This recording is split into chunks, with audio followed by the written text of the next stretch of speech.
பர்திமேயு சுவிசேஷ ஊழியங்கள் வழங்கும் நற்செய்தி நேரம்.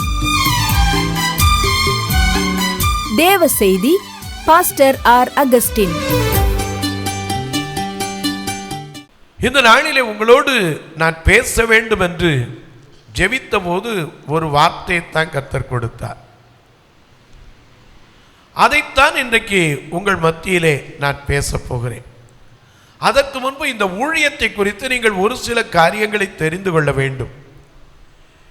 ஏதோ பர்திமேயு சுவிசேஷ ஊழியம் அப்படின்னு சொல்றாங்களே, இது என்னையா அப்படின்னு ஆண்டவரை அறிஞ்சவங்களும் கொஞ்சம் பேருக்கு தெரியும், கொஞ்சம் பேருக்கு விளங்காது.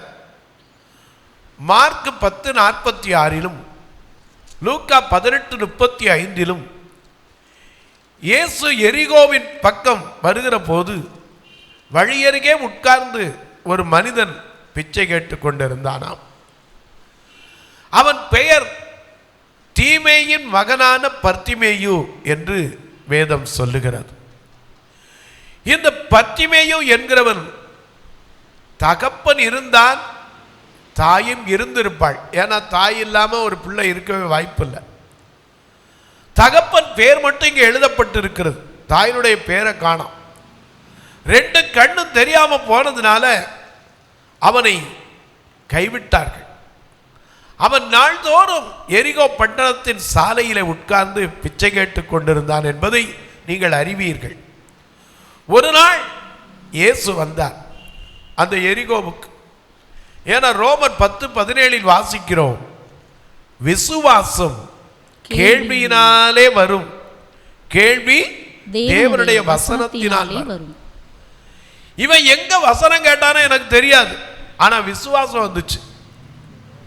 ஒரு நாள் கேட்டான், யாரையா போறாரு, இவ்வளவு கூட்டமா போதே, so many crowds crossing on the road, what is here,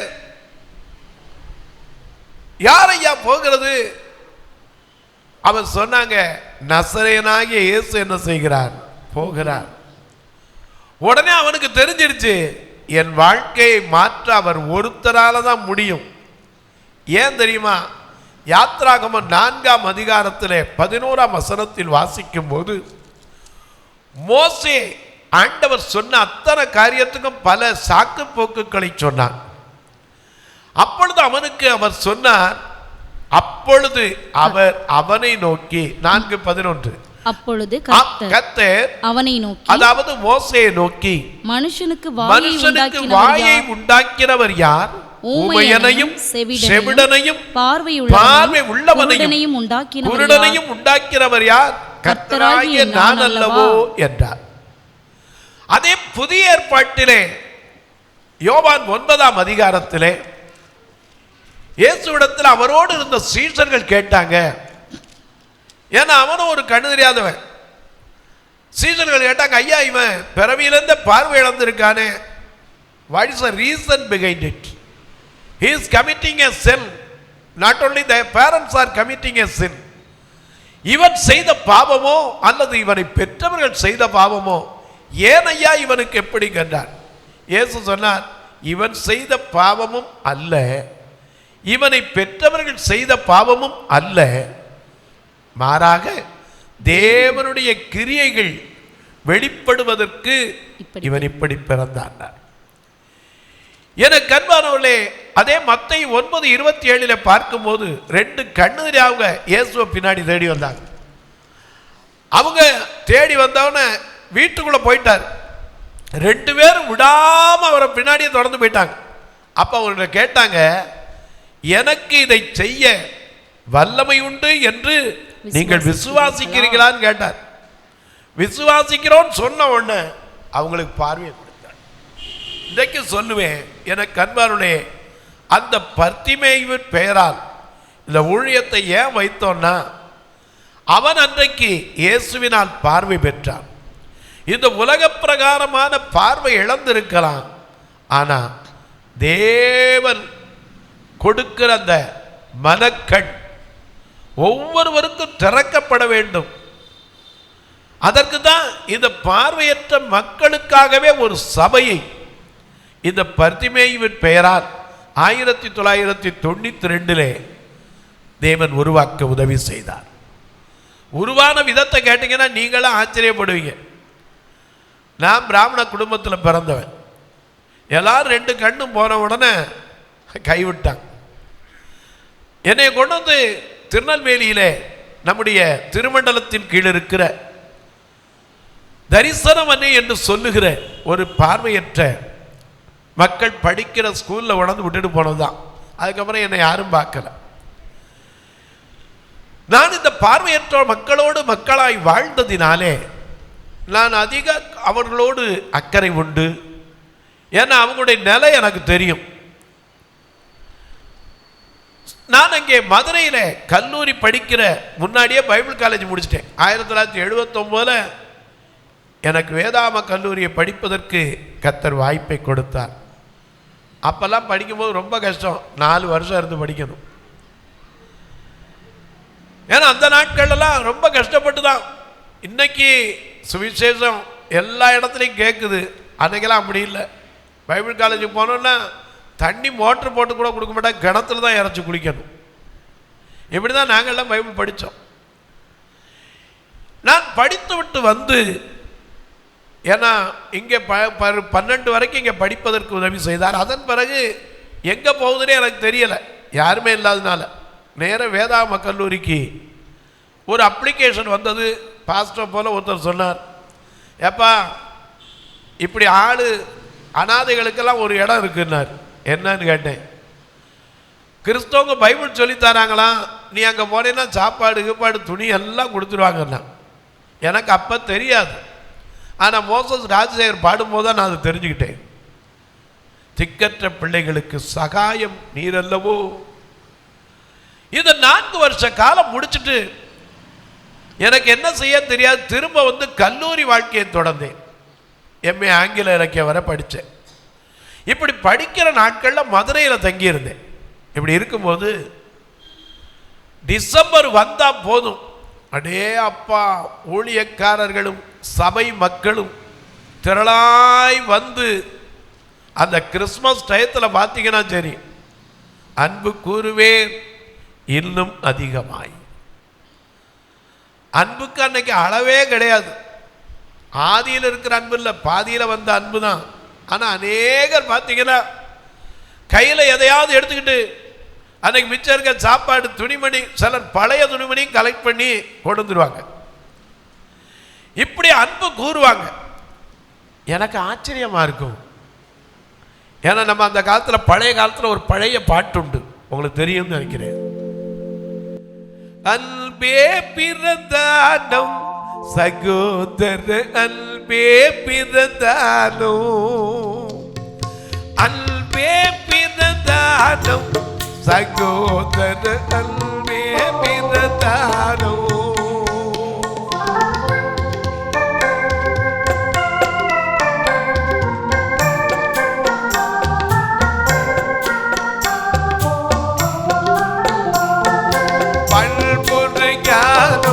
பரமன பேகை இன்ப விசாசம் இவைகளில் எல்லாம் அன்பே பிறந்தானம் சகோதர அன்பே பிறந்தானம்.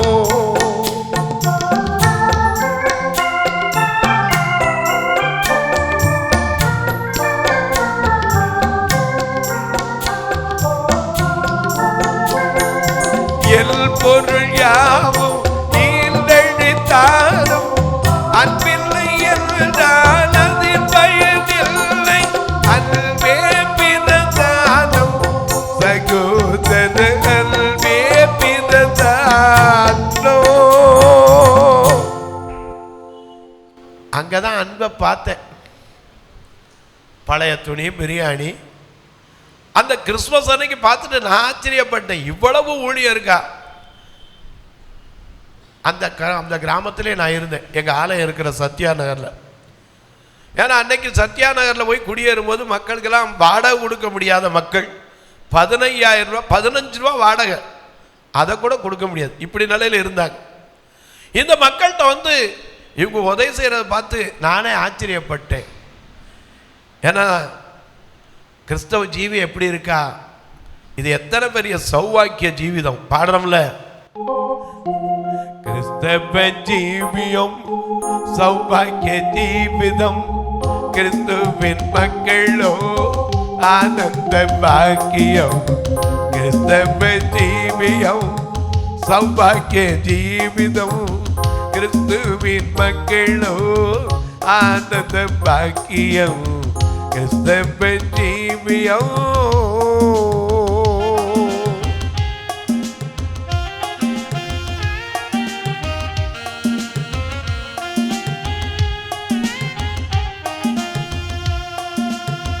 கண்ட சகோதரன் மேல் அன்பு கொள்ளும் ஜீவியம், கண்ட சகோதரன் மேல் அன்பு கொள்ளும் ஜீவியம், காணாத தேவனிடத்தில் அன்பு வைத்த ஜீவியம், காணாத தேவனிடத்தில் அன்பு வைக்கும் ஜீவியம். கிறிஸ்தவ ஜீவியம் சௌபாக்கிய ஜீவிதம், கிறிஸ்துவின் மக்களோ ஆனந்த பாக்கியம். கிறிஸ்தவ ஜீவியம்.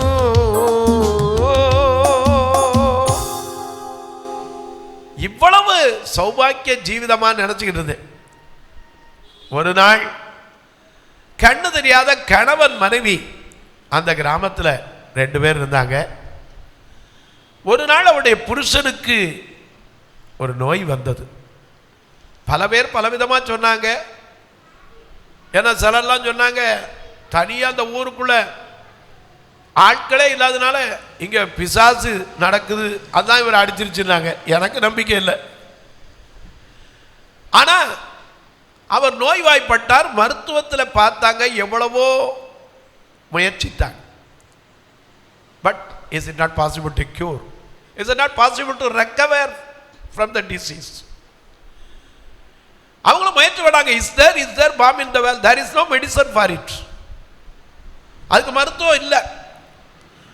அவர் ஒரு நாள் இரவு அதிக பலவீனத்தோடு இருந்தார், மரித்தும் விட்டார். அந்த மனைவிக்கு தெரியாது. புருஷன் செத்தது மனைவிக்கு என்ன செய்யாது.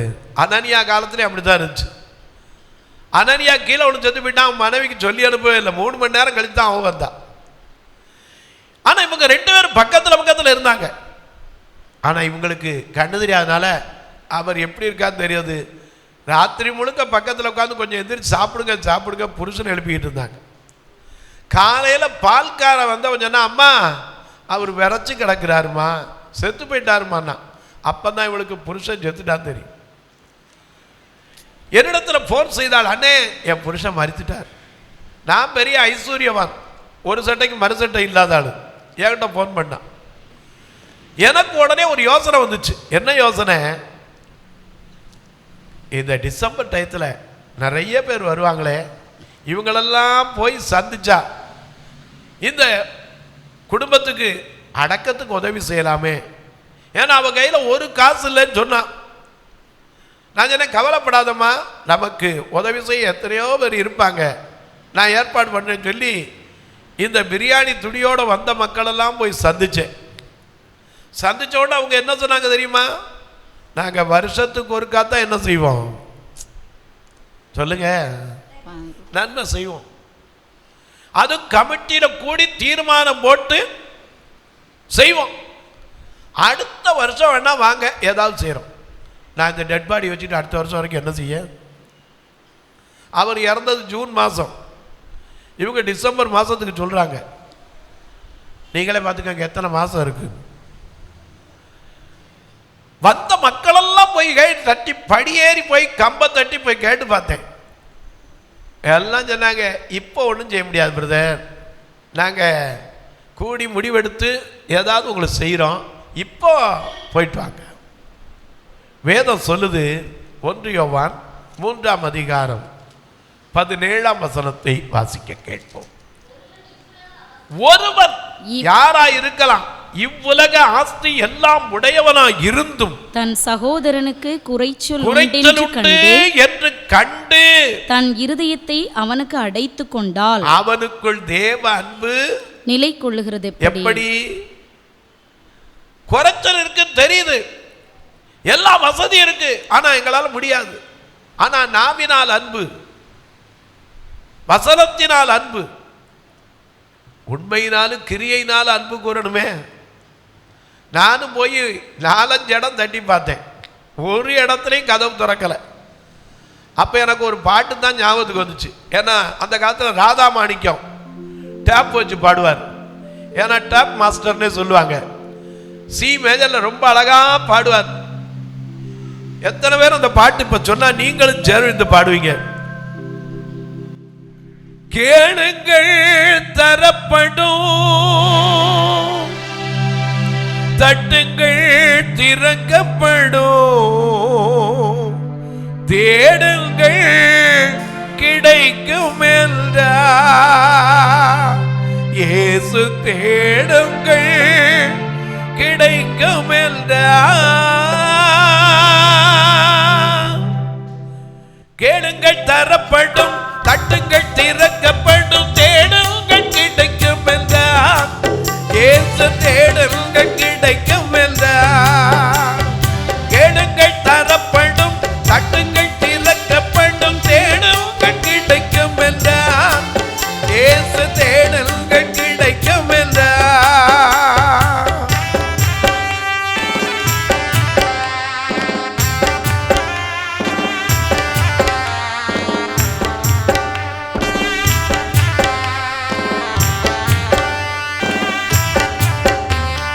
பெத்தலங்கேம் நகரில் மாட்டு தொழுவமதில் பிறந்தான் பரமபிதா. சூசை கல்வி மரியின் மடியில் தவழ்ந்தாரே பிதா. கேளுங்கள் தரப்படும், தட்டுங்கள் திறக்கப்படும், தேடுங்கள் கிடைக்கும் என்றார் இயேசு. தேடுங்கள் கிடைக்கும் என்றார்.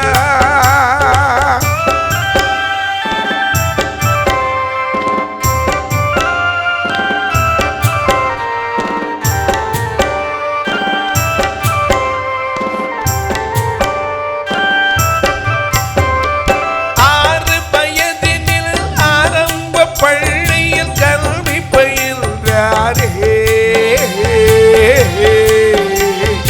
6 வயதினில் ஆரம்ப பள்ளியில் கல்வி பயின்றாரே. ஆகமங்கள் 66 ஐயம் தீர உணர்ந்தார்.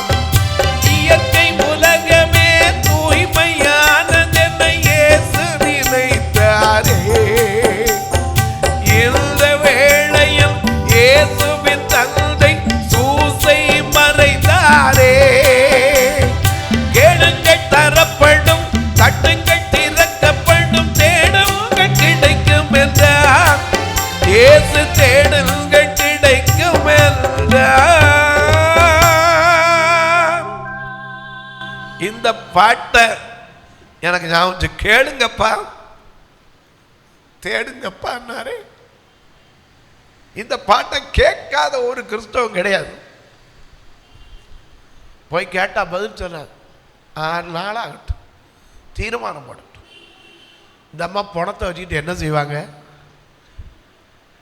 எனக்கு ஒரு வைராக்கியம் வந்தது. கலாத்தியர் 4:7 வாசிக்கிறோம், நல் விஷயத்திலே வைராக்கியம். பவுல் சொல்ல, நான் இருக்கும்போது மட்டுமில்லை, எப்போதும் வைராக்கியம் இருக்கணும். ஜீம் என்று ஆங்கிலத்தில் சொல்லுகிறோம். எதுக்கோ வைராக்கியம் பாராட்டுறோம், ஆனால் நல்ல விஷயத்துக்கு வைராக்கியம் பாராட்டணும். அது நல்லது.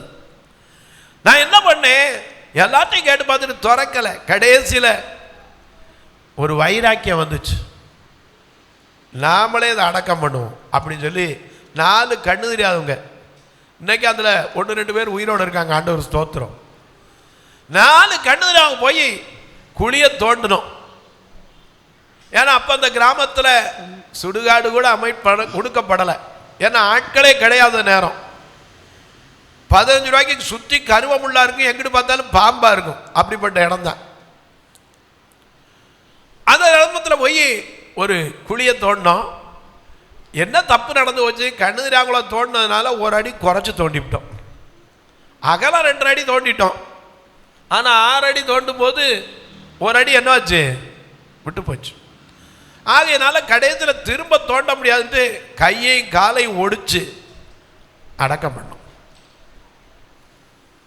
அப்பதான் எனக்கு ஒரு சத்தம் கிடைச்சது. என்ன சத்தம்? ஏசாயா 6ஆம் அதிகாரம் 8ஆம் வசனத்தை வாசிக்கலாம். ஏசாயா தீர்க்கதரிசியின் புஸ்தகம் 6ஆம் அதிகாரம் 8ஆம் வசனத்தை. பின்பு யாரை நான் அனுப்புவேன், யார் நமது காரியமாய் போவான் என்று உரைக்கிறார். காரணம், இந்த ஏசாயா நடந்து வரும்போது பல காரியத்தை பார்த்து கொண்டு வருகிறார். ஏசாயா 5ஆம் அதிகாரத்தில் 8ஆம் வசனத்திலே அவர் சொல்லுகிறார், தாங்கள் மாத்திரம் தேசத்தின் நடுவிலே வாசமாயிருக்கும்படி வீட்டோடு வீடு வயலோடு வயல். அதை பார்த்துட்டு ஐயோங்கிறார்.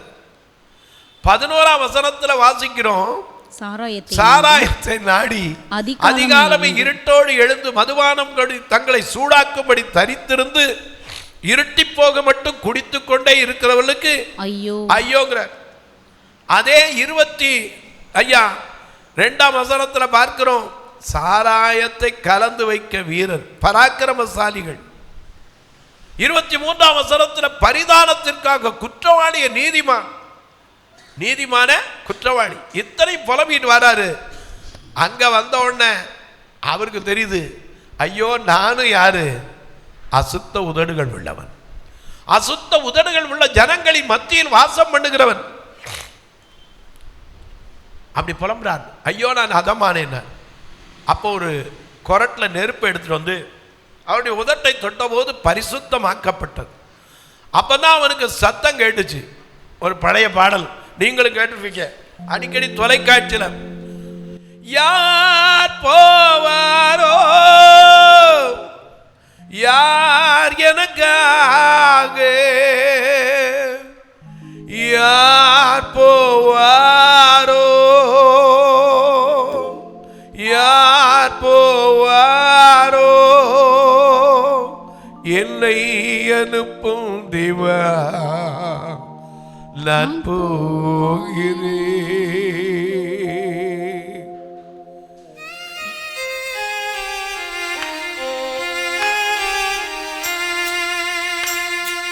யார் போவாரோ யார் எனக்காக, யார் போவாரோ யார் எனக்காக, யார் போவாரோ யார் போவாரோ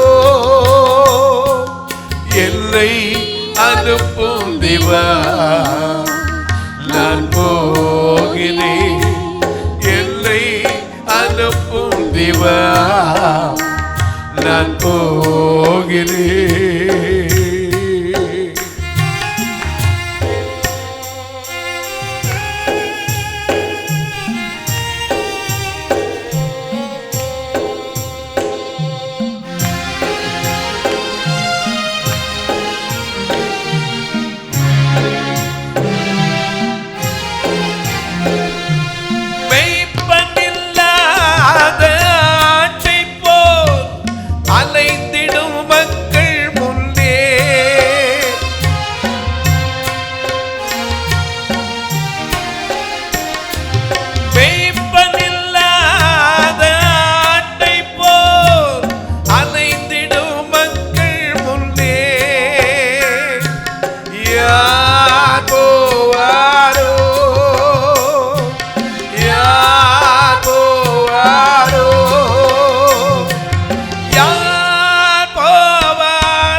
நான் போகிறேன், என்னை அனுப்பும் தேவா நான் போகிறேன்.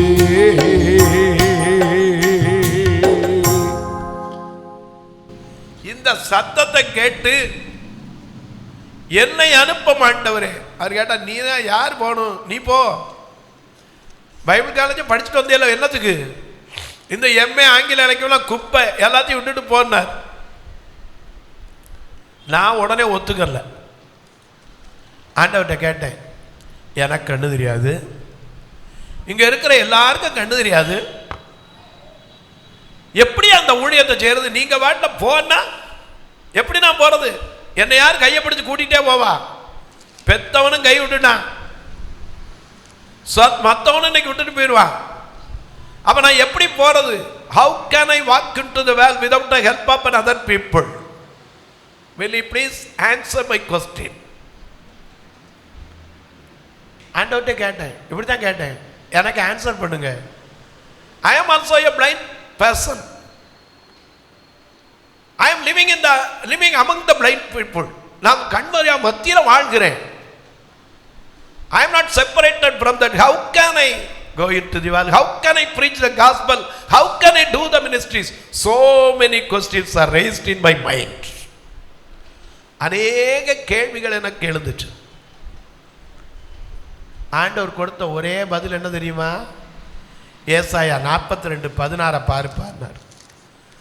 ஏசாயா 42:16. குருடரை அவர்கள் அறியாத வழியிலே நடத்தி அவர்களுக்கு தெரியாத பாதைகளில் அவர்களை கொண்டு வந்து அவர்களுக்கு முன்பாக இருளை வெளிச்சமும் கோணலை செவ்வையுமாக்குவேன். இந்த காரியங்களை நான் அவர்களுக்கு செய்து அவர்களை கைவிடாதிருப்பேன். ஆமா, யார் கைவிட்டாலும் நான் உன்னை கைவிட மாட்டேன்ப்பா. அறியாத வழியில நடத்துவேன், தெரியாத பாதை எதுவோ அதுல நான் கூட்டிட்டு போவேன், கோணல் எது வந்தாலும் செவ்வைப்படுத்துவேன், இருளை வெளிச்சமாக்குவேன். அது மட்டுமல்ல, கடைசி வரைக்கும். ஐயா பாடுவாரே, டிஜிஎஸ் தினகரன் ரொம்ப அழகா பாடுவார். கல் துணை அழை அவ கரம் பிடித்து ஒரு கையை விடா திருப்பா, கண்டுன்னை அழைத்தவன் கரமதை பிடித்து கை விடா திருப்பா. ஆண்டுகள் தோறும் ஆசீர்வதித்த, ஆண்டுகள் தோறும் உன்னை ஆசீர்வதித்த அந்த ஆண்டவனை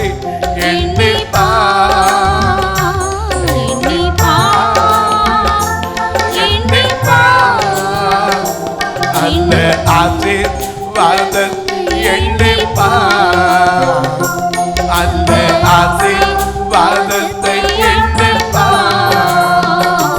காப்பா காப்பா காத்தவர் காப்பா என்றோ எல்லுமே காத்திடுவா. கலங்காதே மகளே காத்திடுவா.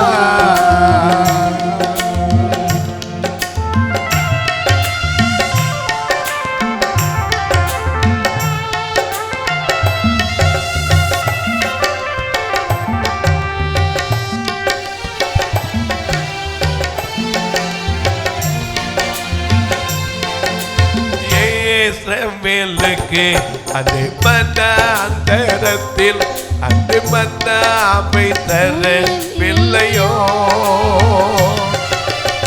ஏசமேலுக்கு அது வாக்குப்படி அது மன்னாமை தரவில்லையோ. இன்னோ இவர்களை விட்டு விலகிறது என்று சொல்லவில்லையோ. இல்லையோ இல்லையோ அன்று மன்னாவை தரவில்லையோ,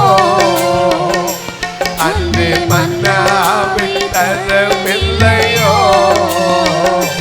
காப்பா காப்பா காத்தவர் காப்பா என்றோ எல்லைமே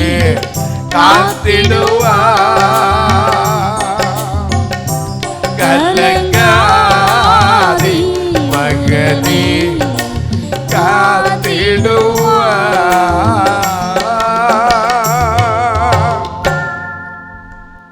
அறியாத வழியில நடத்துவேன், தெரியாத பாதையில் அழைத்துக் கொண்டு போவேன், இருளை வெளிச்சமாக்குவேன், கோணலை செவ்வையாக்குவேன், இறுதி வரைக்கும் என்ன செய்ய மாட்டேன், கைவிடாதிருப்பேன். கைவிட மாட்டேன். இவ்வளவு சொன்னா போதாதான் அப்படி நான் நினைக்கல. எனக்கு இன்னொரு கேள்வி இருந்துச்சு. எல்லா ஊழியத்திலையும் தேவை என்னது? பணம். அருள் இல்லாருக்கு அவ்வுலகம் இல்லை, பொருள் இல்லாருக்கு இவ்வுலகம் இல்லை. நாம கூட அந்த காலத்துல பாடுறோம்ல, என்ன பாடுவோம்? அருள் ஏராளமாய் பெய்யும் உறுதி வாக்கிதுவே, ஆறுதல் தேறுதல் செய்யும் சபையை உயிர்ப்பிக்குவே. அருள் ஏராளம், அருள் அவசியமே, அற்பமாய் சொற்பமாய் அல்ல, திரளாய் பெய்யட்டுமே. அருள் ஏராளமாய் பெய்யும் மேகம் வந்தாரல் உண்டாம், காடாத நிலத்திலேயோ செழிப்பும் பூரிப்புமா. அருள் ஏராளம், அருள் அவசியமே, அற்பமாய் சொற்பமாய் அல்ல, திரளாய் பெய்யட்டுமே. அருள் ஏராளம். ஆனா இந்த உலகத்துல பொருள் வேணுமே, உண்மைதானே? என்னதான் ஊழியம் செஞ்சாலும் இந்த கூட்டம் தான் ஸ்பான்சர் யாரு கேட்கிறோம்ல, இதை யார் தாங்கிறது? அதனாலதான் ஃபாதர் சொன்னார், என்ன சொன்னாரு? பாட்டிலே சொன்னார், எதாவது எதாவது எதாவது செய்ய வேண்டும் ஒவ்வொரு நாளும் ராஜாவுக்கு. எதாவது அம்மா, எதாவது அக்கா, எதாவது எதாவது எதாவது செய்ய வேண்டும் ஒவ்வொரு நாளும் ராஜாவுக்கு. கொடுக்க வேண்டும், ஜெபிக்க வேண்டும், கொடுக்க வேண்டும், ஜெபிக்க வேண்டும், துரத்த வேண்டும், சாத்தானை துரத்த வேண்டும், துரத்த வேண்டும், சாத்தானை துரத்த வேண்டும். தம்பி ஏதாவது, ஐயா ஏதாவது, அம்மா ஏதாவது ஏதாவது ஏதாவது செய்ய வேண்டும் ஒவ்வொரு நாளும் ராஜாவுக்கு.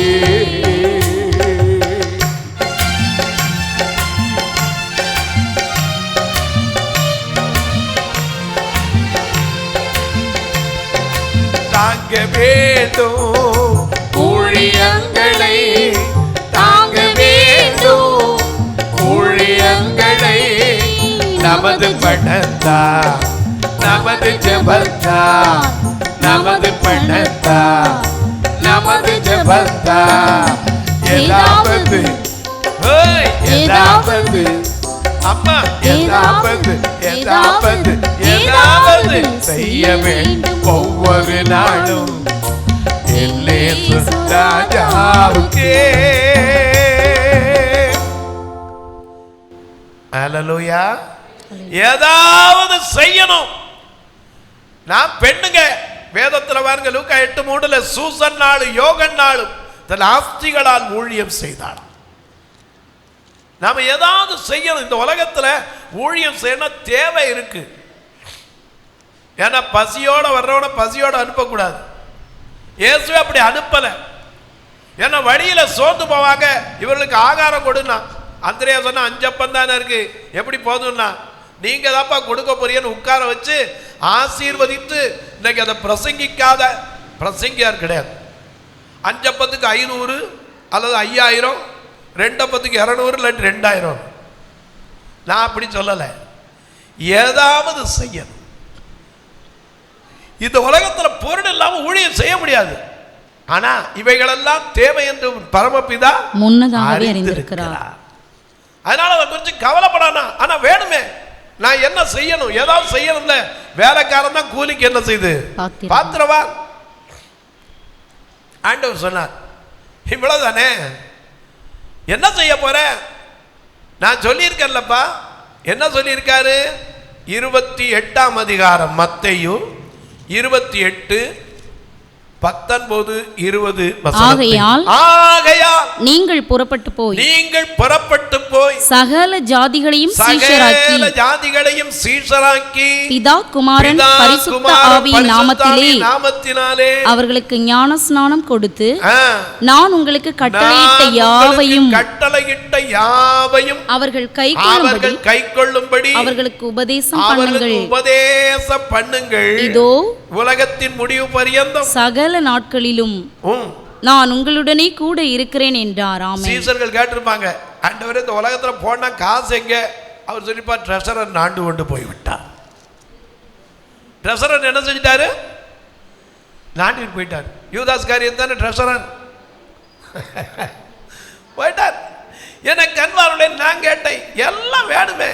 நான் சொல்லி இருக்கேனப்பா, நீங்க போய் சகலருக்கு பிரசங்கிக்கணும்.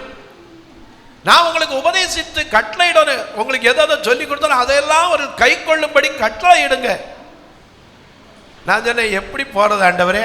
நான் கண்டு தெரியாத, அதான் நான் கூட்டிட்டு போவனே, நான் உங்க கூடயே வருவேனே. எனக்கு கண்பானூர்லே எல்லாம் சரிதான். நான் போய் கேட்ட உடனே சபையில் ஏற்றுக்குருவாங்களா? நான் இப்படி சுவிசேஷம் சொல்றதுக்கு வந்திருக்கேன்னா உட்காருங்க, அவ்வளோதான். என்ன வச்சிருக்க? இன்னைக்கு உலக படிப்பை தான் முதல்ல கேட்குறாங்க. whether you are qualified or not. அதான் இன்னைக்கு சாதாரண அங்கீகாரம் கிடைச்சிடாதுங்க. இன்னைக்கு ஊழியம் செய்யறவங்க அநேக மிஷனரிகள் விழுந்து போன காரணம் என்ன? அநேகருக்கு அங்கீகாரம் கிடைக்கிறதே பெரிய கஷ்டம். அது ரெண்டு கண்ணும் தெரியாது. முன்னாடி நிற்கிற ஒரு கருப்பா சிகப்பா தெரியாது, மேடு வெள்ளம் தெரியாது. முன்னாடி நிற்கிற பெண்ணா ஆனா தெரியாது. நான் எப்படி போய் ஊழியம் செய்வேன்? எதை நம்பி செய்ய? ஆண்டவர் சொன்னா, யாத்திராகமம் 20:24 வாசிச்சு பாருன்னார். அதை வாசிங்க. யாத்திராகமம் 20:24. மண்ணினாலே பலிபீடத்தை எனக்கு உண்டாக்கி, நல்ல கவனிங்க, மண்ணினாலே ஒரு பலிபீடத்தை எனக்கு உண்டாக்கி அதின் மேல் உன் ஆடுகளையும் உன் மாடுகளையும் சர்வாங்க தகன பலியாகவும் சமாதான பலியாகவும் செலுத்துவாயாக.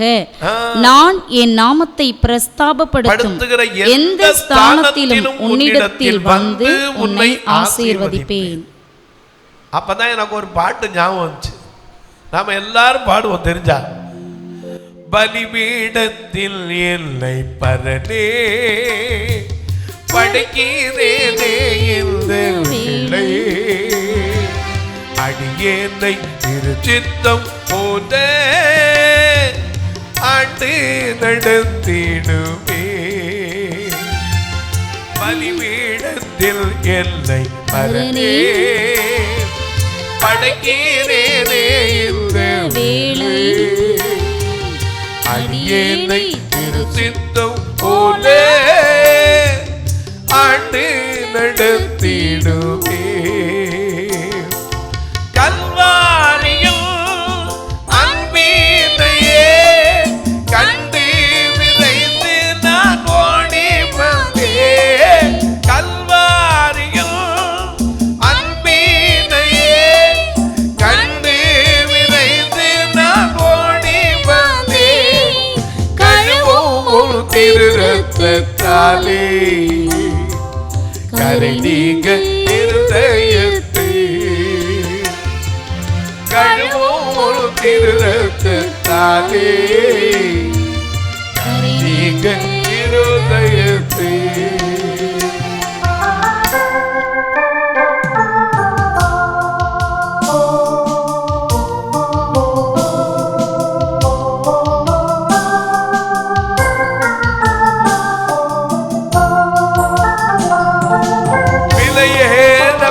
பெற்ற திரு ரத்தமே அவர் விழாவில் பாயுதே. விலையேற பெற்ற திரு ரத்தமே அவர் விழாவில் பாயுதே. விலையேற பெற்றோராயவே மாற்று விலையா இந்த நதி. விலையேற பெற்றோராயவே மாற்று விலையா இந்த நதி. கல்வாரியோ அன்பினையே கண்டு விரைந்து நான் ஓடி வந்தேன். கல்வாரியோ அன்பினையே கண்டு விரைந்து நான் ஓடி வந்தேன். கழுவும் திரு ரத்தத்தாலே கரை நீங்க இருதயத்தை. கழுவும் திரு ரத்தத்தாலே கரை நீங்க இருதயத்தை. எனக்கு அன்பானவளே, மண்ணினால ஒரு பலிபீடம் கட்டு. எனக்கு சொன்னேன், எங்க போய் நான் மண்ணால கூட கட்ட முடியாது, கண்ணு தெரியாதே. ஒண்ணு முடியும், நீங்க சொன்னதுல நான் என் நாமத்தை பிரஸ்தாபப்படுத்துகிற எந்த ஸ்தானத்திலும் உன்னிடத்தில் வந்து உன்னை ஆசீர்வதிப்பேன். இதை நம்புறேன். அன்னைக்கு ஒரு சின்ன கீபோர்டை தூக்குனேன், அது கேஷியம். ஏன்னா நான் எடுத்து படித்தது வயலின். கீபோர்டு பஞ்சத்துக்காக தான் சபைக்கு வாசிக்க ஆரம்பித்தேன். அன்னைக்கு ஒரு கீபோர்டை தூக்கிட்டு 300 ரூபா பையில் இருந்துச்சு. எல்லாரும் சொன்னாங்க, நீங்கள் சாட்சி வேலையில் சொன்னீங்களே, உங்களோட சேர்ந்து நானும் சாட்சியாக தான் வைக்கிறேன். ஏன்னா யோவான் 5:31 ஒரு வசனம் உண்டு, மறந்துடாதீங்க, வாசிக்க பார்க்கலாம். என்னை குறித்து நானே சாட்சி கொடுத்தால் என் சாட்சி மெய்யாயிராது. என்னை குறித்து சாட்சி கொடுக்கிறவர் வேறொருவர் இருக்கிறார், அவர் கொடுக்கிற சாட்சியே மெய்யான சாட்சி. இந்த ஊழியத்தை குறித்து அவர் கொடுக்கிற சாட்சியத்தை உங்களுக்கு சொல்லிக்கிட்டு இருக்கிறேன். அவர் சொன்னார், நீ என்ன செய், என் நாமத்தை பிரஸ்தாபப்படுத்து, நான் வந்து உன்னை ஆசீர்வதிப்பேன், நீ தேட வேண்டாம், நான் வருவேன். ஏன்னா எங்கே 2 பேர் 3 பேர் நாமத்தினாலே ஒருமனப்பட்டீர்களோ அங்கே நான் இருப்பேன்னு மத்தேயு 18:19 சொல்லி இருக்கிறார். ஆகினால ஒரு சின்ன கீபோர்டு எடுத்துக்கிட்டு நான் பாட்ட ஒரு மெக்காபோன் இப்படி தோல்ல தொங்கும், அதை கையில் வச்சுக்கிட்டு போய் தெருவில் ஒரு காம்பவுண்டில் இப்படி கீபோர்டை வைப்பேன். வச்ச உடனே எல்லாரும் என்ன செய்ய போறாங்க பார்ப்பாங்க. அங்க வச்சு தான் सुनो मेरे भाई मसीह को मेरे दुनिया में आया. सुन लो मेरे भाई मसीह को मेरे दुनिया में आया.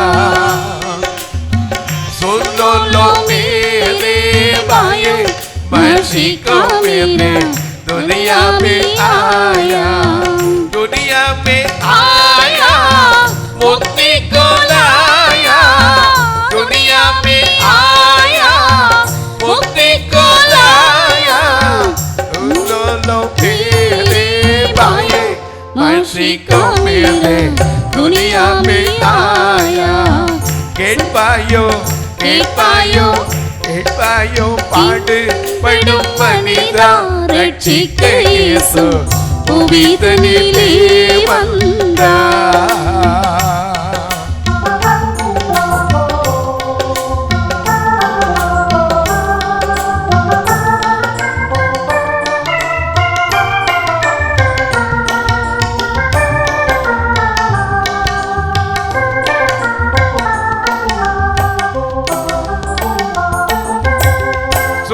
சொர்க்கபிதாவின் சொந்த குமாரன், சொர்க்கபிதாவின் சொந்த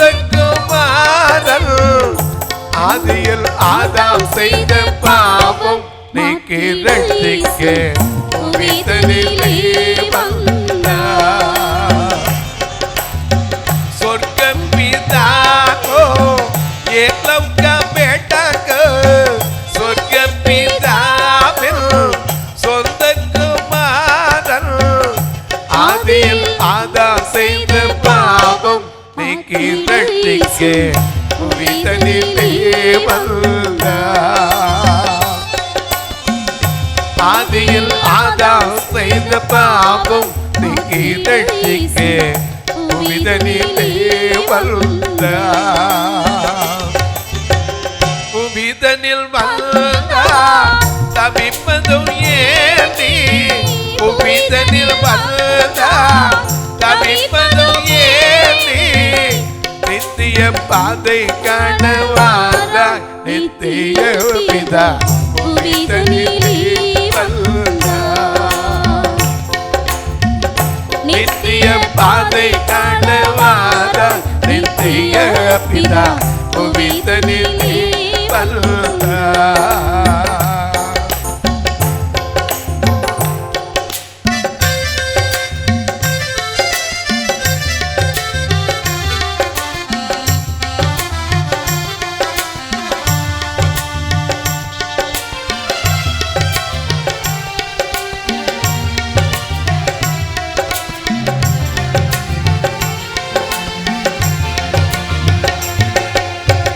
குருடர்கள் காண செவிடர்கள் கேட்க குருடர்கள் காண செவிடர்கள் கேட்க ஊமைகள் வாய் திறந்து பேச ரட்சிக்க இயேசு புவிதனிலே வந்தார்.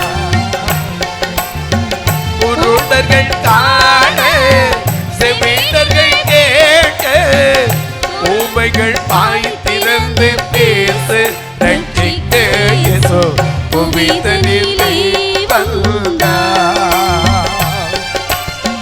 கேட்பாயோ கேட்பாயோ கேட்பாயோ பாடுபடும் மனிதா ரட்சிக்க இயேசு புவிதனிலே வந்தார். ஹல்லேலூயா ஹல்லேலூயா. இப்படிதான் ஒரு கீபோர்டை வச்சு பைத்தியக்காரனை போல கத்தி தெரிஞ்ச எல்லாம் சொன்னா பிச்சை எடுக்கிறான்னா அப்படியாவது ஒரு பேர் கொடுத்துருக்கானே சந்தோஷம். ஆண்டவர் சொன்னார் உங்களுக்கு எல்லாவற்றையும் விட்டு பிச்சை விடுங்க. எத்தனை பேர் செஞ்சுட்டான்? தூரத்துல பார்த்தவன் எப்படி சொன்னான், கூட இருந்த எப்படி சொன்னான் தெரியுமா? வேதம் சொல்லுச்சுல, தீர்க்கதரிசி எவனும் தன் சொந்த ஊரில் என்ன செய்ய மாட்டான், மகிமை அடைய மாட்டான். எங்க கூட அந்த ஜனங்கள் என்ன சொல்றாங்க தெரியுமா? இவங்க போய் பெரிய சாதிச்சிட போறாங்க. 300 ரூபாய் வச்சுட்டு போயிருக்காங்க. போயிட்டு ட்ரெயின்ல இறங்கி காப்பி குடிச்சிட்டு வருவாங்க. தங்குற கூட இடம் கிடையாது. ஏன்னா இயேசு சொன்னார் சீசர்களை பார்த்து, நீங்க போகும்போது என்ன செய்ய வேண்டாம், பழிக்கு பையாவது தடியையாவது மாற்று வஸ்திரத்தை கூட எடுத்துட்டு போகாதீங்கன்னார். உங்களை எங்க ஏற்றுக்கொள்றாங்களோ அங்க தங்கி இருங்க. முதல்ல வீட்டுக்குள்ள மத்தேயு 10:12 வாசிக்கிறோம். ஒரு வீட்டுக்குள் பிரவேசிக்கும் போது அதை வாழ்த்துங்கள். அந்த வீடு பாத்திரமாய் இருந்தால் நீங்கள் கூறின சமாதானம். ஏன்னா உள்ளுக்குள்ள போகும்போது உங்களுக்கு சமாதானம். இயேசு அப்படித்தானே போய் உயிர்த்தெழுந்த இயேசு கூட அன்றைக்கு எம்மாவூர் சீசர்கிட்ட போய் என்ன சொன்னாரு, உங்களுக்கு சமாதானம். ஏன்னா அவர் யாரு, நாம பாடுவோம், எல்லாத்துக்கும் பாட்டு வச்சிருப்போம். சமாதான காரணன் நீங்க தானே, சர்வ வல்லவரும் நீங்க தானே. சமாதான காரணன் நீங்க தானே, சர்வ வல்லவரும் நீங்க தானே. இயேசு நீங்க, இயேசு நீங்க, இயேசு நீங்க இருக்கையில் நாங்க சோர்ந்து போவதில்லை. இயேசு நீங்க இருக்கையில் நாங்க சோர்ந்து போவதில்லை. நீங்க எல்லாமே பார்த்து கொள்வீங்க, நீங்க எல்லாமே பார்த்து கொள்வீங்க. நீங்க எல்லாமே பார்த்து கொள்வீங்க, நீங்க எல்லாமே பார்த்து கொள்வீங்க. இயேசு நீங்க, இயேசு நீங்க, இயேசு நீங்க இருக்கையில நாங்க சோர்ந்து போவதில்லை.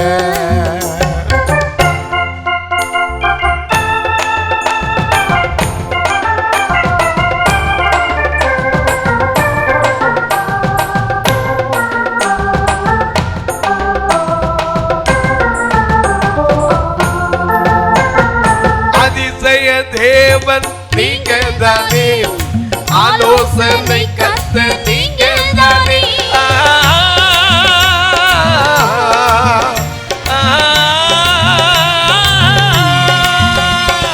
அதிசய தேவன் நீங்க தானே, ஆலோசனை கர்த்தர் நீங்க தானே.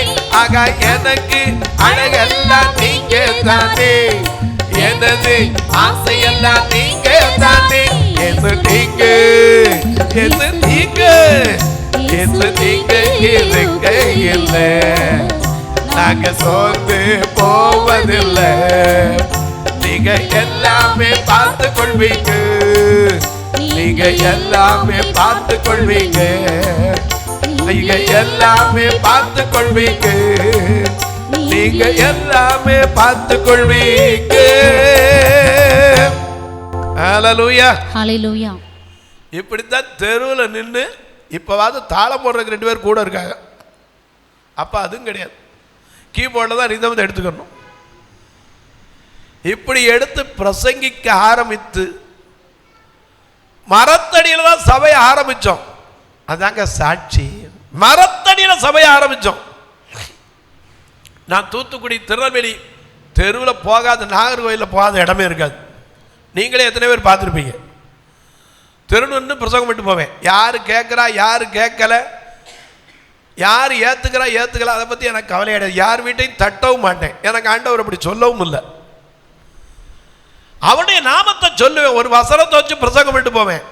யார் வந்து கொடுத்தா வாங்கிக்குவேன், யார் என்ன நினைக்கிறான் அதை பற்றி எனக்கு கவலை கிடையாது. ஏன்னா ஜஸ்டின் பிரபாகர் சொன்னார், நான் கிறிஸ்துவுக்குள் பைத்தியக்காரன்னார். அப்படி பிரசங்கித்து பிரசங்கித்து மரத்தடியில் இந்த பார்வையற்ற மக்களுக்கு ஒரு சபையை ஆரம்பித்தோம். இந்த சபையின் போதகரை போல ஒரு போதகர் நாசரேத்தில் இருந்தார், எட்வின் பிரபாகர் என்று. அவர் ஒரு நாள் கேட்டார், உங்களுக்கு சபை எப்படி வச்சுருக்கீங்க என்னார். நான் சொன்னேன், மரத்தடி தான் எங்களுக்கு சபை. மழை பெஞ்சா நடத்த முடியாது, மழை இருக்கிற அன்னைக்கு ஆராதனை இருக்காது, மற்றபடிக்கு மரத்தடியில் உட்காந்து நடத்துவோம். அதை வந்து பார்த்தார், பார்த்து விட்டு கேட்டார், ஒரு வாடகை கட்டடம் பிடிச்சி ஆராதனை நடத்தலாமே என்னார். ஒரு வாடகை கட்டடத்தை பிடிச்சி நடத்தினோம். ஒரு நாள் உற்சாகத்தில் ஜெபத்தில் மக்கள் என்ன செஞ்சாங்க, ஜெபிக்கும் போது சில நேரம் அவசரப்பட்டு ஆண்டவர்கிட்ட பெட்டிஷன் போட்டுறாங்க. என்ன பெட்டிஷன் போட்டாங்க, ஆண்டவரே இந்த இடத்தை எங்களுக்கு தாங்கன்றாங்க. அவ்வளோதான், வீட்டுக்காரருக்கு கோபம் வந்துருச்சு. ஒரு பழமொழியை சொல்லிட்டு வந்தார், புண்ணியத்துக்கு கொடுத்த மாட்டை பல்ல பிடுங்கி பதம் பார்க்குறீங்கள, உடனே காலி ஓடுன்ட்டார். எனக்கு விளங்கலை. ஆண்டவரே என்ன கொஞ்ச நாள்லேயே இப்படி பிரச்சனை வந்துருச்சு. அப்போ யோவான் 1:50 கிடைக்குது, இதிலும் பெரிதானவைகளை காண்பாய். அல்லேலூயா. அத்திமரத்தின் கீழே கண்டதுனால என்ன விசுவாசிக்கிறியா, இதிலும் பெரிதானவைகளை காண்பாய். நாத்தானுக்கு கிடைச்ச வார்த்தை எனக்கு கிடைக்குது. இதிலும் பெரிதானவைகளை காண போறேன்னா, நான் மரத்தடியில் வந்து இப்போ கொஞ்சம் உயர்த்தி வந்தீங்க, இப்போ கீழே உடனே திருப்பி எதிலும் பெரிதானவன் எப்படி. ஆண்டவருடைய வார்த்தையை கேட்கும்போது மூளையை கழட்டி சேரில் வச்சிடணும். நம்ம மூளைக்கு என்ன செய்யக்கூடாது, விசுவாசிக்க முடியாது. இது எப்படி நடக்கும், எப்படி ஆகும்? ஏன்னா அவரால் ஆகாதது என்ன கிடையாது, எதுவுமே. நாம எல்லாத்துக்கும் பாடுறோம், ஆனா மனசுல உம்மால் ஆகாத காரியம் ஒன்றும் இல்லை, ஆகாத காரியம் ஒன்றும் இல்லை, ஆகும் எல்லாம் ஆகும், உம்மாலே தான் எல்லாம் ஆகும், ஆகும் எல்லாம் ஆகும், உம்மாலே தான் எல்லாம் ஆகும், உம்மால் ஆகாத காரியம் ஒன்றும் இல்லை, உம்மால் ஆகாத காரியம் ஒன்றும் இல்லை, ஆகும் எல்லாம் ஆகும். உம்மாலேதான் எல்லாமாகும். ஆகாத காரியம் ஒண்ணும் கிடையாது. சங்கீதம் 126:3 என்ன வாசிக்கிறோம்? கர்த்தர் நமக்கு பெரிய காரியங்களை செய்தார். யாருக்கு? நமக்கு பெரிய காரியங்களை செய்தார். இது நிமித்தம் நாம் மகிழ்ந்திருக்கிறோம். ஹல்லேலூயா. நான் கேட்டேன், இதை விட பெரிதான என்ன வரப்போகுது? அந்த குடும்பத்துக்குள்ள ஒரு பெண் இருந்தா, அவ ஒருத்தரை போய் அவசரப்பட்டு தகப்பன் தாய்க்கு தெரியாம திருமணம் பண்ணிட்டா. உடனே அவர் ஒரு மலையாளி சொல்லிட்டார், நான் இனிமே இங்கே இருக்க மாட்டேன், போறேன், இந்த இடத்த நீங்களே வச்சுக்கோங்கப்பா அப்படின்னாரு. நான் சொன்னேன், இந்த இடம் எனக்கு வேண்டாம். என்னப்பா நீங்க கேட்டீங்க, முதல்ல ஜெபம் பண்ணீங்க, இல்லை இது எனக்கு வேண்டாம், ஏன்னா இது வீடு, எனக்கு வெறும் இடமா கத்தர் கொடுக்கணும். சரி, இந்த பக்கத்தில் ஒரு 7 சென்ட் இடம் சும்மா அடக்கு, இதை எடுத்துக்க. அன்னைக்கு வேலை 7000 ரூபா. அதை கொடுக்குறதுக்கு நான் பட்ட பாடு ஆண்டவர் அறிவார். அதை கொடுத்து சபைகளை கட்டினோம். நம்முடைய ஸ்காட் கிறிஸ்தவ கல்லூரியில் ப்ரொஃபஸர் ஃப்ராங்க்லின் உங்களுக்கு தெரிஞ்சிருக்கலாம், போதவர்களுக்கு வேணால் தெரிஞ்சிருக்கும், கமிட்டியில் இருக்க பெரியவங்களுக்கு வயதானவங்களுக்கு தெரியும். திருமதி மெர்சி ஃப்ராங்க்லின் இவர்களெல்லாம் அன்றைக்கு தைரியம் கொடுத்தவர்கள். அதே மாதிரி தூர்தர்ஷனில் அருமையான ஐயா செல்லன் கிரைஸ்ட் சர்ச்சினுடைய செக்ரட்டரியாக இருந்தார். அந்த நாட்களில் இருந்தே மகள் பூர்ணிமாவுடைய தாயார் இந்த ஊழியத்தில் பைபிள் வாசிக்க வர்றவங்க. இப்போவும் அம்மா விட்டு போன ஊழியத்தை மக தவறாமல் செய்கிறா. நான் அவர்களை குறித்து சொல்லுவேனால் அநேக காரியங்களை சொல்லலாம், அது சாட்சி அல்ல, ஏன்னா தேவன் அறிவார். நாம் செய்கிற நன்மை கூட மற்றவங்களுக்கு தெரியக்கூடாதுன்னு வேதம் சொல்லுது. ஒரு காரியத்தை சின்ன தெரிஞ்சுக்கிறக்கா சொல்கிறேன். ஒரு சமயத்தில் ஒரு 2 வாரத்துக்கு முன்னாடி ஒரு பெண் வந்தா. அவளுக்கு ஒத்த கண்ணு தான் தெரியும். அவருடைய புருஷன் 2 காலும் இல்லாதவர். அவருக்கு ஒரு பிள்ளை, அந்த பிள்ளை மன வளர்ச்சி கிடையாது, கண்ணும் தெரியாது. நல்ல கவனிங்க. இந்த பிள்ளைக்கு ஒரு தொண்டையில் சதை வளர்ந்து ஆப்ரேஷன் பண்ணணும்.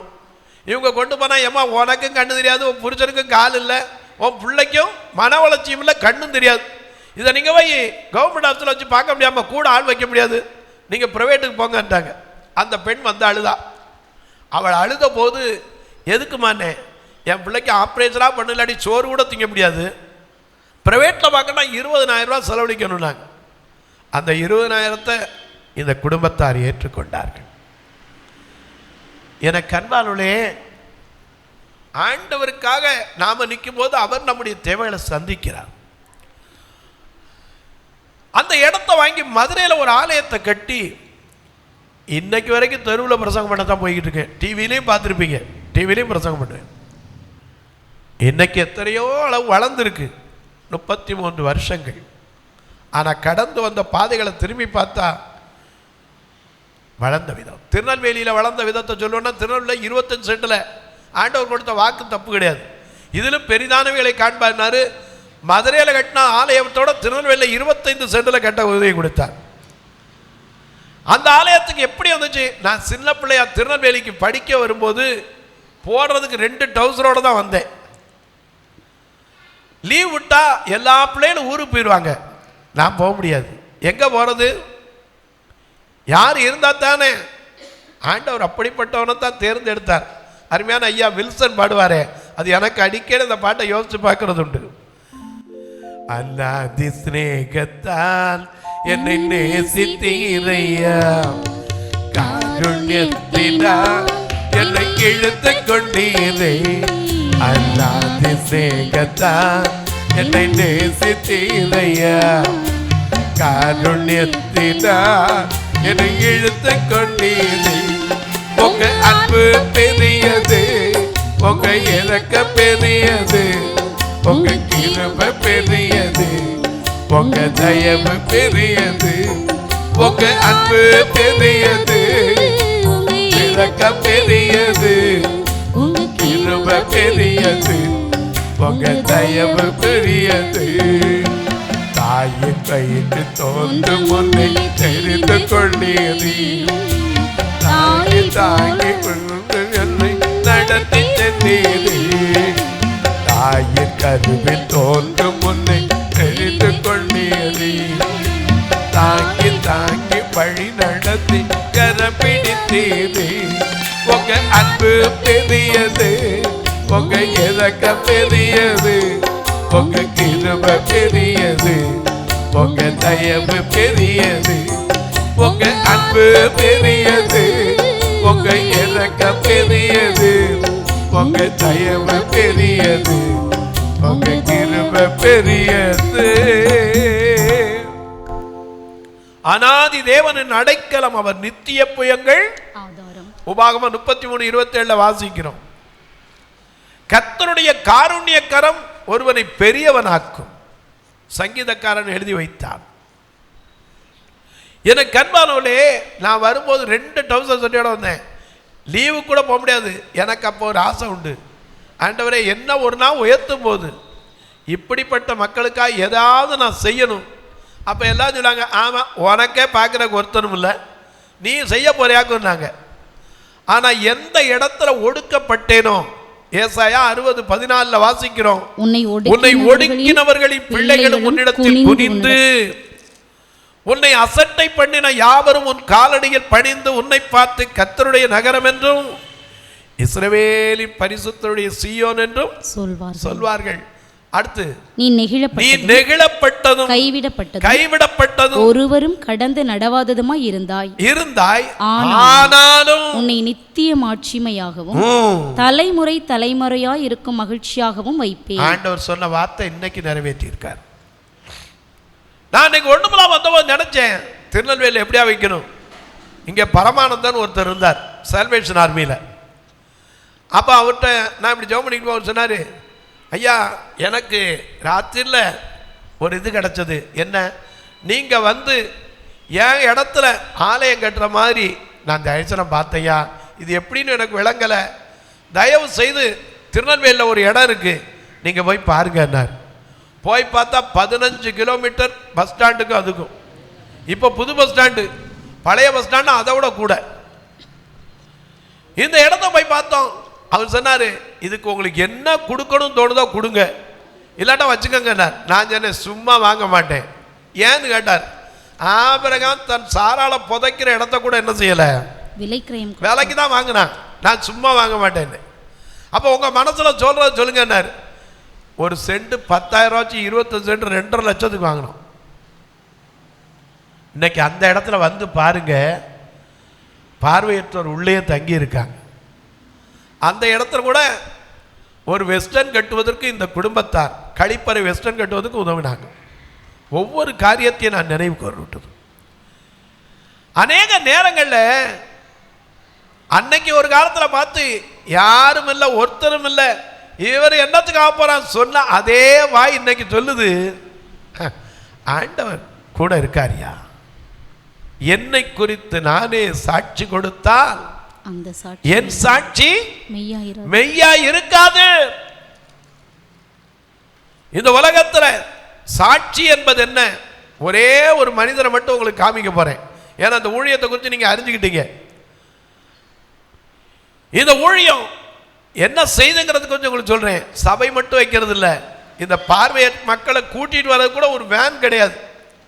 திருநெல்வேலியில் வந்து பார்த்தீங்கன்னா வாரம் ஞாயிற்றுக்கிழமை வாடகைக்கு ஒரு வேன் 4,000 ரூபா.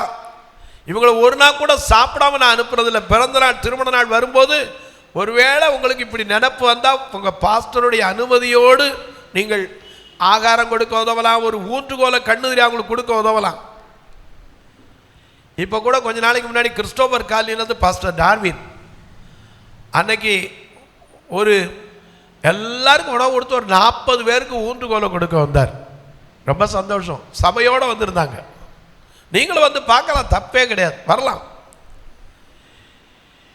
எனக்கு அன்பானவர்களே, சாட்சி என்பது என்ன? நான் இதை சொன்னேன், ஆனால் என்னால் என்ன முடியும்? என்னால் என்ன முடியும்? ஒன்றும் முடியாது. எஸ்ஐகே பிரான்சிஸ் பாடுவாரே, அதனால ஞாபகம் வச்சிருப்பி, மைனர்ல அழகா பாடுவார், என்னால் ஒன்றும் கூடாதையா, உம்மால் எல்லாம் கூடும், அனுதினமும் உம்மில் நான் வளர்ந்திடுவே, அனுக்கிரகம் தர வேண்டுமே. அதுவும் உம்மில் நான் வளர்ந்திடவே அனுக்கிரகம் தர வேண்டுமே. எஞ்ஞான் கல்வி செல்வமெல்லாம் ஒன்றுமில்லை குப்பை என்று எண்ணுகிறேன். என் நீதி நியாயம் அழுக்காத கந்தை என்று உணர்ந்தேன் என் இயேசுவே. அனுதினமும் உம்மில் நான் வளர்ந்திடுவே அனுக்கிரகம் தர வேண்டுமே.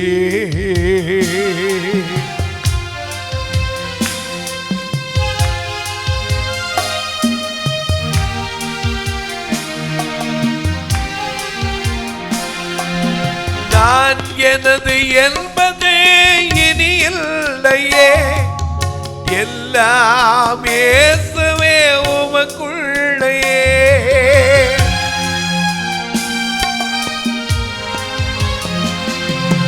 நான் எனது என்பது இனி இல்லையே, எல்லாம் இயேசுவே உமக்குள்ளேயே. என் நீதி நியாயம் அழுக்கான கந்தை என்று உணர்ந்தேன் என் இயேசுவே. அனுதினமும் உம்மில் நான் வளர்ந்திடுவே அனுக்கிரகம் தர வேண்டுமே. எனக்கு அன்பானவர்களே, நம்ம குறித்து அவர் சாட்சி கொடுக்கணும். சாட்சி கொடுப்பாரா? கொடுப்பார். மத்தேயு 25:34 சாட்சி கொடுப்பார். வாருங்கள் என் பிதாவினால் ஆசீர்வதிக்கப்பட்டவர்களே, உலகம் உண்டானது முதல் உங்களுக்காக ஆயத்தம் பண்ணப்பட்டிருக்கிற ராஜ்யத்தை சுதந்தரித்துக் கொள்ளுங்கள். அப்ப கேக்குறாங்க, நாங்க அப்படி என்னையா செஞ்சோம்? அவரே சொல்றார், முதல்ல நான் பசியா இருந்தேன், எனக்கு போஜனம் கொடுத்தீங்க. தாகமா இருந்தேன், என் தாகத்தை தீர்த்தீங்க. அந்நியனா இருந்தேன், என்னை சேர்த்து கொண்டீங்க. வஸ்திரம் இல்லாதவனாய் இருந்தேன், எனக்கு வஸ்திரம் கொடுத்தீர்கள். வியாதியா இருந்தேன், என்னை விசாரிக்க வந்தீர்கள். காவலில் இருந்தேன், என்னை பார்க்க வந்தீர்கள். அப்ப கேட்டாங்களா, எப்பயா உம்மை கண்டோம்? எப்ப சாப்பிடாதவனா கண்டு சோறு ஓட்டோம்? எப்ப தண்ணி கொடுத்தோம்? எப்ப துணி இல்லாதவனா கண்டு உமக்கு துணி கொடுத்தோம்? எப்ப உம காவல்ல இருக்க விசாரிக்க வந்தோம், பார்க்க வந்தோம்? வியாதியில எப்ப பார்க்க வந்தோம்? அப்ப சொன்னாராம், இந்த ஏழை சிறியரில் என் சகோதரரான இவர்களில் ஒருவனுக்கு எதை செய்தீர்களோ அதை எனக்கே செய்தீர்கள். ஹல்லேலூயா, ஹல்லேலூயா. இது ஆண்டவர் சொல்ற சாட்சி. நம்ம வாழ்ற சாட்சி எப்படி இருக்கணும் அதையும் ஒன்று சொல்லிட்டு போறேன். 1 சாமுவேல் 12ஆம் அதிகாரம், 1 சாமுவேல் 12ஆம் அதிகாரம் முதல் வசனத்திலிருந்து வாசிங்க. அப்பொழுது சாமுவேல் இஸ்ரவேலர் அனைவரையும் நோக்கி இதோ நீங்கள்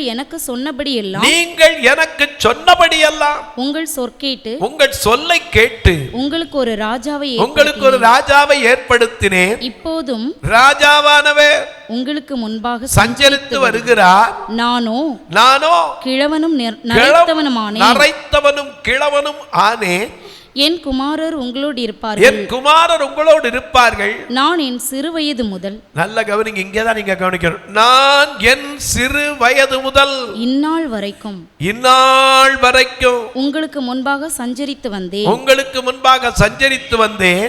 இதோ இருக்கிறேன். கர்த்தரின் சந்நிதியிலும் அவர் அபிஷேகம் பெற்றவருக்கு முன்பாகவும் என்னை குறித்து சாட்சி சொல்லுங்கள். நான் யாருடைய எருதை எடுத்துக்கொண்டேன்? இதெல்லாம் சாட்சி.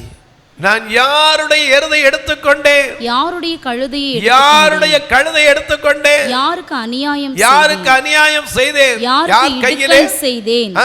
யார் கையில் பரிதானம் வாங்கிக் கொண்டு கண்சாடையாய் இருந்தேன்? சொல்லுங்கள். அப்படி உண்டானா அதை உங்களுக்கு திரும்ப தருவேன் என்றான். அதற்கு அவர்கள், அங்கே இருந்த ஜனங்கள், நீர் எங்களுக்கு அநியாயம் செய்யவும் இல்லை, எங்களுக்கு இடுக்கண் செய்யவும் இல்லை. இல்லை, ஒருவர் கையிலும் ஒன்று வாங்கவும் இல்லை என்றார்கள். அதற்கு அவன் நீங்கள் என் கையில் ஒன்றும் கண்டுபிடிக்கவில்லை என்பதற்கு கர்த்தர் உங்களுக்கு எதிராக சாட்சியாய் இருக்கிறார். அல்லேலூயா. கர்த்தர் உங்களுக்கு எதிராக சாட்சியாய் இருக்கிறார். அவர் அபிஷேகம் பண்ணுவித்த வரும் இன்று அதற்கு சாட்சியாய் இருக்கிறார். சாட்சி வேணும். அதனால தான் ஆண்டவர் சொன்னார், வானம் எனது சிங்காசனம், பூமி எனது பாதப்படி. ஆமா, ரெண்டு சாட்சியெல்லாம் ஒருபடுத்த முடியாது. 1 ராஜாக்கள் 21ஆம் அதிகாரத்தில் அதான் நாபோத்தை கொலை செய்யும் போது கூட 2 பேலியாடின் மக்களை சாட்சி சொல்ல சொன்னாங்க. நாபோத்து ராஜாவை தூஷித்தான், தேவனை தூஷித்தான்னு சாட்சி சொல்ல சொன்னாங்க. இன்றைக்கு சொல்றேன், சாட்சிங்கிறோமே, நாமளும் சாட்சியை குறித்து பாடுறோமே. என்ன பாடுவோம்? சாட்சியாக சுபவிசேஷம் தாரணி மேபுதே, சாட்சியாக சுபவிசேஷம் தாரணி மேபுதே, சாட்சிகளுடைய தந்தங்கள் எல்லாம் நாவி போடுதே, உந்தன் சாட்சிகளுடைய தந்தங்கள் எல்லாம் நாவி போடுதே. ஆலோமிந்த சல்கையன் சுவாமி வாருவே, இது தாரணி மீது ஆளுகை செய்திட சடுதி வாருவே.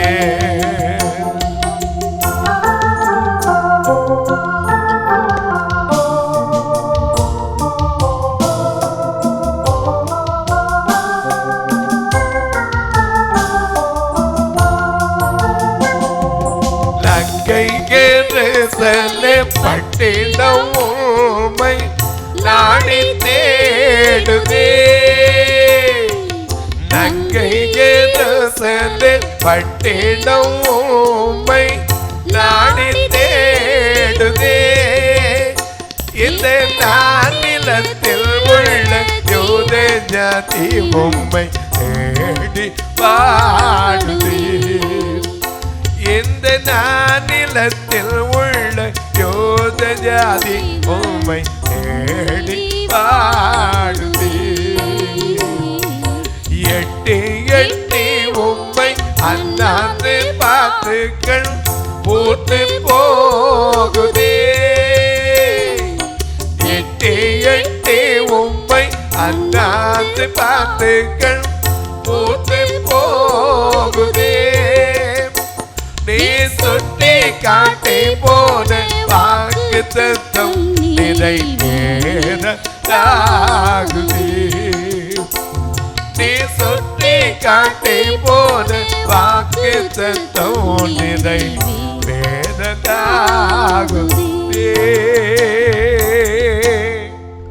தொலைக்காட்சியில் பார்க்கிற என் அன்பு மக்களே, நிகழ்ச்சியை நாள்தோறும் பார்க்குறீங்க, கேட்குறீங்க, சந்தோஷப்படுறீங்க, எத்தனையோ பேர் ஆச்சரியப்படுறீங்க.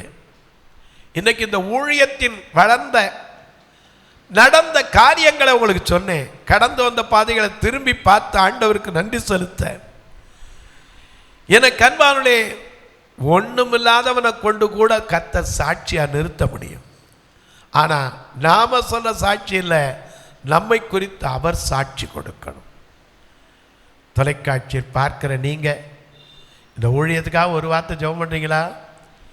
எப்படி என்னால் முடியும்? 2 கண்ணு தெரியாது, என்னால் ஒரு தொலைக்காட்சிக்கு பணம் பண்ண முடியுமா? கர்த்தர் தான் நடத்துகிறார், நீங்க தான் அதை நடத்துறீங்க. இதற்காக ஜெபிங்க. எங்கள் ஆலயத்தில், திருநெல்வேலி ஆலயத்தை வந்து பாருங்க, ஒரே அறையில் 10 பேர்கிட்ட தங்கி இருக்காங்க. இன்னொரு அறை கட்டப்படணும், அதற்கென்று ஆண்டவர் சிலரை எழுப்ப ஜெபிங்க. பார்வையற்றோர் மரித்தா கூட சொந்தக்காரன் கை நீட்ட மனசு வரல, ஃபியூனரல் ஃபண்டுக்காக சிலரை எழுப்புங்க. அதுபோல இந்த பார்வையற்ற மக்களை ஞாயிற்றுக்கிழமை தோறும் கூட்டிட்டு வர்றது கூட ஒரு வாடகை வேற எடுத்துக்கிட்டு இருக்கிறோம். ஆண்டவர் யாரை கொண்டாவது அந்த ஒரு மாதம் 16,000 இதுக்கு மட்டுமே செலவு. ஆண்டவர் அதிலிருந்து ஒரு சிலரை எழுப்பித்தர நீங்களும் ஜெபிங்க. நான் கடந்து போகலாம், இந்த ஊழியம் நிற்கும். ஏன்னா அவர் ஆரம்பித்தது எது, அவர் செய்ய நினைத்தது ஒருபோதும் தடைபடாது. நீங்கள் இதற்காக ஜெபிங்க. உங்கள் ஜெபக்காரியம் எது இருந்தாலும் காலை 10லேருந்து 5 மணிக்குள்ளே சொல்லலாம். ஒருவேளை நீங்கள் கேட்பீங்க, எப்படி பிரதர் நாங்கள் உதவி பண்ண? இதில் 2 நம்பர் ஜிபே ஃபோன்பே வந்துக்கிட்டே இருக்கும். அதன் வழியாக தொடர்பு கொள்ளலாம். உங்கள் ஜெபக்காரியமாக இருந்தால் பாஸ்டர் ஆர் அகஸ்டின், பரிதிமை சுவிசேஷ ஊழியம், தபால் பெட்டி எண் 7, நாகமலை, புதுக்கோட்டை, மதுரை 19 என்ற விலாசத்துக்கு எழுதலாம். ஒருவேளை சிலர் சொல்லலாம், நாங்கள் செய்வோம், எங்களுக்கு அக்கௌண்ட்டில் வைக்கிறதுக்கு பில்லு கொடுக்க முடியுமா? நிச்சயமாக முடியும். ஏன்னா இது பதிவு பெற்ற அமைப்பு. 8438852500 இந்த நம்பர் அடித்து பார்த்தீங்கன்னா பர்த்திமேயு பார்வையற்றோர் சேரிட்டபிள் ட்ரஸ்ட்னு இருக்கும். இதில் நீங்கள் தொடர்பு கொள்ளலாம். எப்போவாவது உங்களுக்கு டைம் கிடைச்சா தாராளமாக இந்த சபைக்கு வாங்க. கர்த்தர் ஏவினால் நீங்களும் தாங்கலாம். இப்பொழுதும் போதவருடைய கரத்தில் கொடுக்கிறேன். அவங்க ஜெபித்து இந்த கூட்டத்தை ஆசீர்வதிக்கட்டும். இந்த பார்வையற்றோர் ஊழியத்தை நீங்கள் தாங்கலாம். நேரடியாகவோ அல்லது திருச்சிபள்ளியாகவோ இந்த ஊழியத்தை தாங்க உங்களை அன்போடு கூட கேட்டுக்கொள்கிறேன். எவ்வளவு கடினத்தின் மத்தியில் அவர்கள் கடந்து வந்திருக்கிறார்கள் என்பதனை அவர்கள் ஆண்டுடைய செய்தியோடு சாட்சியாக இதை பகிர்ந்து கொண்டார்கள். உண்மையாகவே இந்த ஊழியத்தில் ஆண்டவருக்கு உண்மையுள்ளவராக இருந்த காரியங்களை அவர்கள் செய்து வருகிறார்கள். ஆகவே நான் உண்மையுள்ளவன் அல்ல, ஆனாலும் ஆண்டவர் என்னை உண்மையுள்ளவன் என்று தெரிந்து கொண்டார் என்று சொல்லி அப்போஸ்தலனாகிய பவுலடிகளார் சொன்னது போல அவர்கள் நேர்த்தியாய் சில காரியங்களை அவர்கள் சொல்லுகிற போது உண்மையிலே நினைக்கிறேன். இன்றைக்கு இலவசம் என்று சொன்ன உடனே வந்து அநேகர் முன் வருவார்கள், ஆனால் தன்னுடைய கரங்களால் கொடுப்பதற்கு முன் வர மாட்டார்கள். இடங்களை வாங்கின்ற பொழுது கூட சொன்னாங்க, ஏதோ நான் எங்களுக்கு நீங்கள் ஃப்ரீயாக கொடுக்காண்டா நான் காசு தந்து தான் வாங்கணும். ஆகவே இந்த ஊழியத்தை வளர்த்தெடுத்த கிருபைகளை ஆண்டவர் கொடுத்திருக்கிறார். தொடர்ந்து இந்த ஊழியத்திற்காக நீங்கள் ஜெபிக்க வேண்டும். உங்களால் இயன்ற அளவு கொடுத்து இந்த ஊழியத்தை தாங்குங்க. உங்கள் பிள்ளைகளுடைய சிறப்பு நாட்கள் என்னமாக வருஷத்துக்கு ஒரு முறை உங்கள் முன்னோர்களை நினைவு கூர்ந்து செய்கிற காரியங்கள் எதுவாக இருந்தாலும் இந்த ஊழியத்தில் உங்களுடைய சிறப்பான பங்களிப்பை அளிக்க அன்போடு கூட கேட்டுக்கொண்டு யாவரும் எழுந்து நின்று நாம் ஜெபிப்போம். நாங்கள் நினைப்பதற்கும் வேண்டிக் கொள்வதற்கும் அதிகமாய் ஆசீர்வதிக்கிற எங்கள் அன்பின் பரலோக பிதாவே, மகிழ்ச்சியான இந்த நல்ல நாளுக்காக உம்மை நன்றி நிறைந்த உள்ளத்தோடு கூட துதிக்கிறோம், தொத்துரைக்கிறோம். நாதா, எத்தனையோ பேருக்கு கிடைக்காத இந்த நல்ல வாய்ப்பை இந்த தவ காலங்களில் ஆண்டவரே நம்முடைய சன்னிதானத்தில் வந்து உபவாசத்தோடு இந்த நாட்களை ஆசரிப்பதற்கு என் தேவன் சித்தம் கொண்டீர். குறிப்பாக ஆண்டவரே பத்திமை ஊழியத்தின் வழியாக இந்த நாளில் இந்த இடத்துல இந்த உபவாச கொடுகை நடைபெறவும் அருமையான போதகர் ஆண்டவரே அகஸ்டின் ஐயா ஆண்டவரே ஏதோ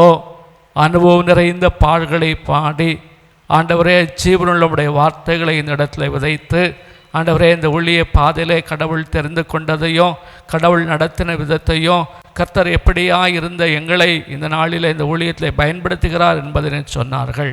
ஆண்டவர் இதோ அவர்கள் ஆண்டவரே வாழ்வில் ஒருவேளை கண்ணொளி இல்லாமல் போனாலும் அவருடைய மனக்கண்களை திறந்து இன்றைக்கு அநேகருக்கு ஆண்டவரே உம்முடைய ஆண்டவரே நற்செய்தியை கூறி அறிவிக்கிற பாத்திரமாய் பயன்படுத்துகிறேன். நன்றி. தொடர்ந்து அவருக்கு வேண்டிய நல்ல சரீர சுகபலன்களை கொடும். அவர்களுடைய ஊழியத்திற்கு பின்புலமாக இருக்கிற அநேக ஊழியர்கள், இந்த ஊழியத்தை தாங்குகிற விசுவாச குடும்பத்தார், ஆண்டவரை அறியாத எத்தனையோ ஜனங்கள் இந்த ஊழியத்தை நடத்தும்படியாக தங்களால் எந்த காணிக்கைகளை கொடுத்து ஆதரிக்கிறார்கள். இனி வருகிற காலங்களிலும் இந்த இடத்தில் இருக்கிற நாங்களும் ஆண்டவரே உம்முடைய ஆவியினால் ஏவப்பட்டவர்களாக இந்த ஊழியத்தை தாங்குகின்ற வாய்ப்புகளை தாரோம். ஆண்டவர் அதன் வழியாக நாமம் மகிமைப்படட்டும். இந்த நாளிலும் அன்புக்குரிய தந்தைமார்களாக, தாய்மார்களாக, சகோதர சகோதரிகளாக இந்த இடத்துல கடந்து வந்திருக்கிற நம்முடைய பிள்ளைகளை கண்ணோக்கி பாரோம். எல்லா துதியும் கனமும் மகிமையும் உமக்கே செலுத்தி மீட்பர் இயேசு வழியாக வேண்டிக் கொள்கிறோம். ஜெபம் கேளும் எங்கள் நல்ல பிதாவே. ஆமேன். சபை ஆராதனை ஞாயிறு காலை 10 மணி முதல் 12 மணி வரை.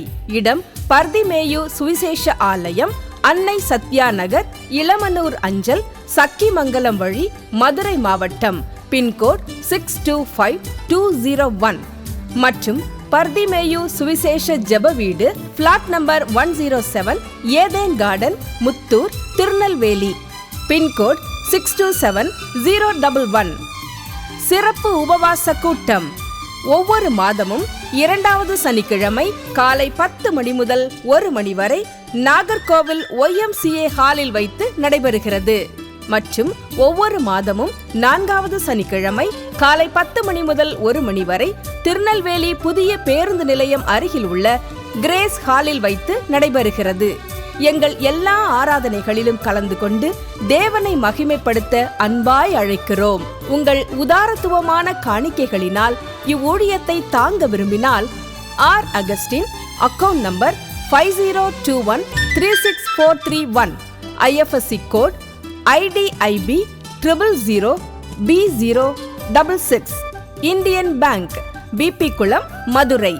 ஜிபே நம்பர் 9842181917, BGM மினிஸ்ட்ரீஸ் மற்றும் 9442559772, பிளைண்ட் மினிஸ்ட்ரீஸ் அகஸ்டின். உங்கள் தொடர்புக்கு பாஸ்டர் R. அகஸ்டின், பர்திமேயு சுவிசேஷ ஊழியங்கள், நாகமலை, புதுக்கோட்டை, மதுரை 625019. தொலைபேசி எண்கள் 9842181917 மற்றும் 9442559772. கர்த்தர் தாமே உங்களை ஆசீர்வதிப்பாராக.